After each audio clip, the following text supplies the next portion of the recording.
আল্লাহ রাসূল বলেছেন কারো দোয়ার ভিতরে যদি তিনটা জিনিস থাকে তাহলে সঙ্গে সঙ্গে সেই দোয়াটা আল্লাহর দরবারে কবুল হয়ে যায়।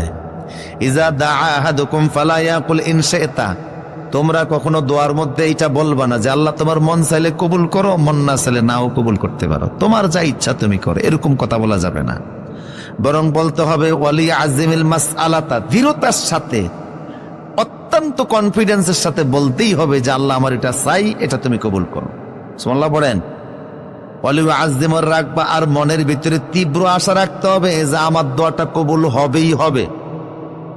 কেন আপনি তীব্র আশা রাখবেন? কারণ রাসূল বলে ফাইনাল্লাহা লা ইউআজ্জামু আলাইহি শাইউন আতাহু, তোমার দোয়া কবুল করার মাধ্যমে আল্লাহর কোনো পেরেশানি নাই। তোমার দোয়া আল্লাহ কবুল করলে আল্লাহর কি আসে যায়? কথা বলেন না।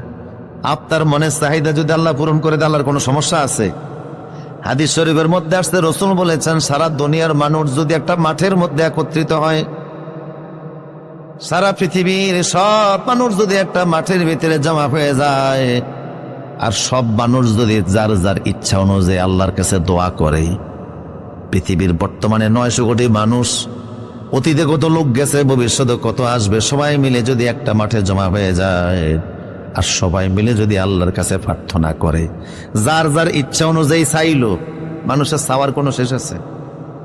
ইচ্ছা অনুযায়ী চাইলো আল্লাহ আমার এটা দাও ওটা দাও, রাসূলুল্লাহ বলে আল্লাহ যার যার ইচ্ছা অনুযায়ী সবার সব চাহিদা পূরণ করার পরেও ছোট্ট ফাঁকি আটলান্টিক মহাসাগর থেকে ঠোঁটের মধ্যে করে পানি উঠালে যতটা না কম হয়, সারা দুনিয়ার মানুষ একসাথে দোয়া করেও আল্লাহর নেয়ামত সেতটুকু নিতে পারে না।